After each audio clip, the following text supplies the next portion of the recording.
Hi, I'm Becky Nunn with Nunn Design, and I'm here at artbeats.com shooting with Cynthia. Hi, Becky. And I'm going to show you in this video how to use the wire frames, these fun little pieces, and fill them with resin. What you'll need to do for this one to start out with is these pieces are nice and rounded like this, and it makes it really challenging to pour the resin into the piece and have it come out nice and even.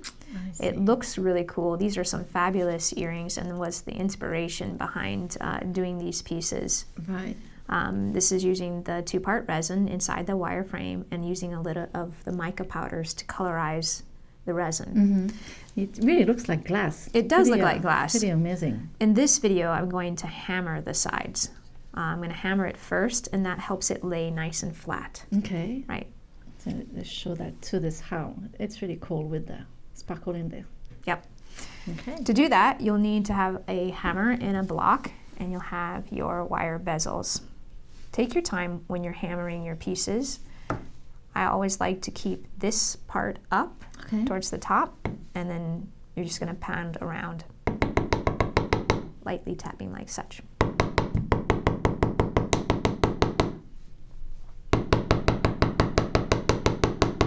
You can rotate it and move that other part off the side.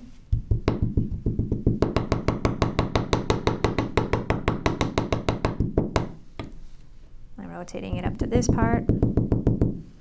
So the whole purpose is to try to make it nice and flat, like you have there.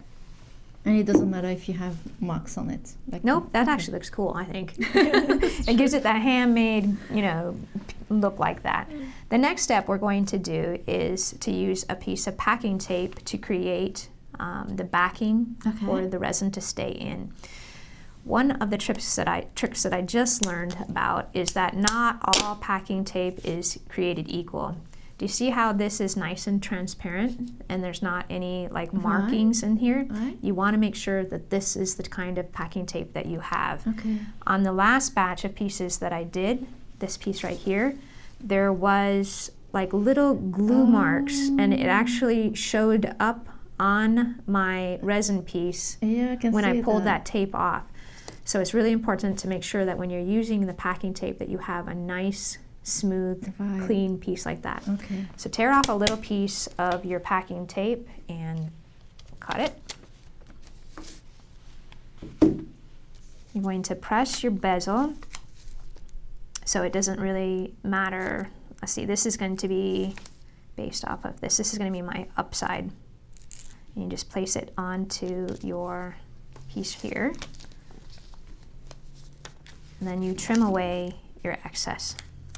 Because you don't want to. Yeah, because it gets stuck on things, and next thing you know, it's stuck on the side of your shirt or on your sleeve. So I like to just trim away the excess tape, like such. Then you have your piece like this. One of the things that you're going to want to make sure of is that that piece is very burnished on there. So I'm going to bring back my block and just burnish that down. I'm also being mindful of my fingerprints not touching inside of that area because that too will show up. So I'm just burnishing the piece down, making sure that I have a full contact of where that tape is.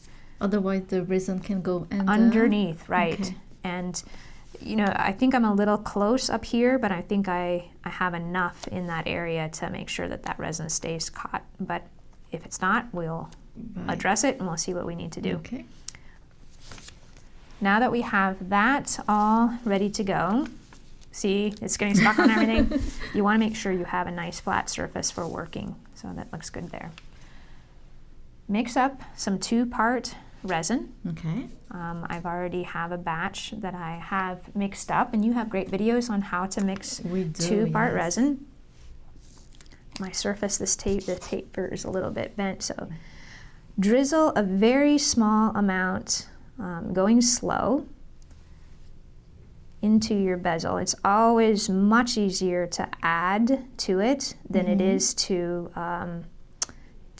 overpour and have it run out the sides. So just take your time and drizzle a little bit in at a time. And do you always start in the middle and have the resin just flow by itself? Yes, that's a great question, because resin, it's self-doming. So it just wants to, it will automatically go to the sides, and then it stops. Okay. That's a good question. I like to start in the middle, and then I can have more control of moving that around.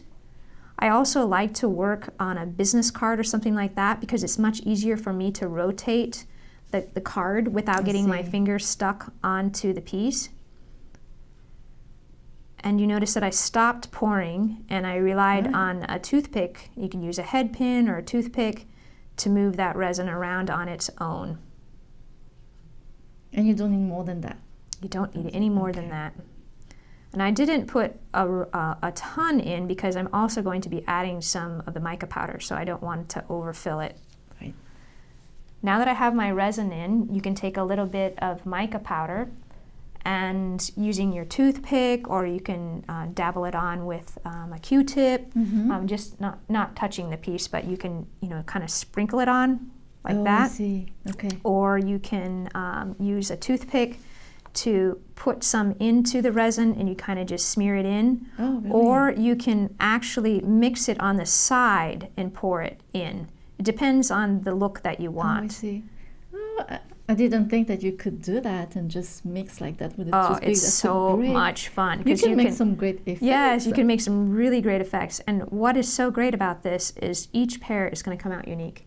Yeah. Yes, and with the whole handmade movement and people not wanting things to look identical to the person next to them, each pair of earring is going to come out unique. Right. So I put a little bit of mica powders in. If you wanted to, you could also put some glitter, some glass glitter over the top of that. We have the glitter rocks, which is what I used on this piece here.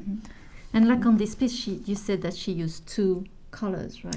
She has a little bit of gold and a little bit of blue into that particular piece. So yes, you can mix all kinds of color combinations and create things like that. That's great. Once your piece has set, and because this is such a thin piece of resin, and not very much resin in it, it won't take that long to cure. So I would say as little as maybe, 12 hours still seems like a long time. I particularly brought this piece in because I wanted to show that my piece overflowed. And I'll show you how you address that.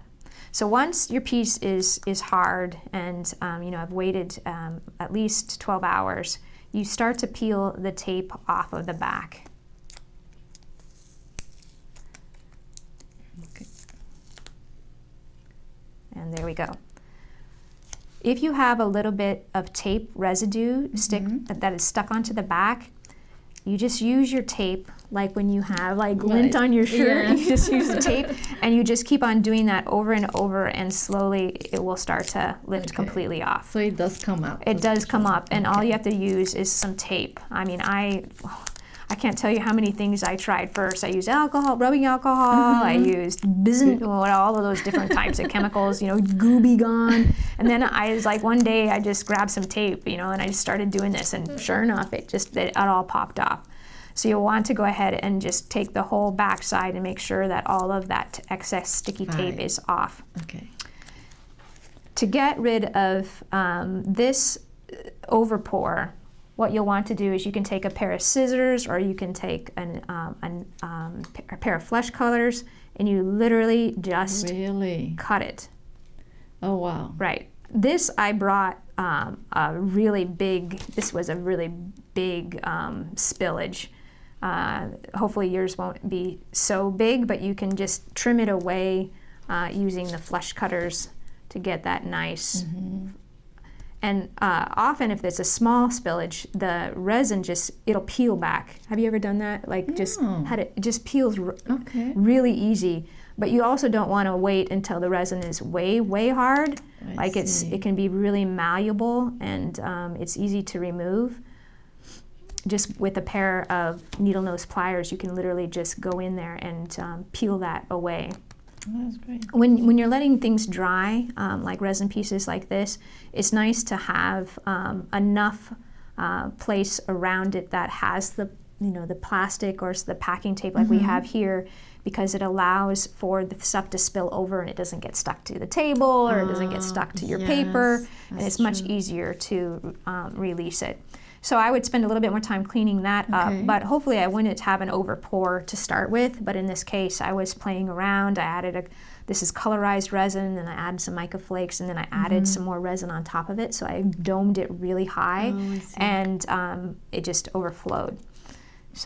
So to clean it, do you sand it also? No, you, you don't really need to. This will actually come off fairly easily, even with a pair of needle nose pliers. You can kind of just pinch at it a little bit and clean it up.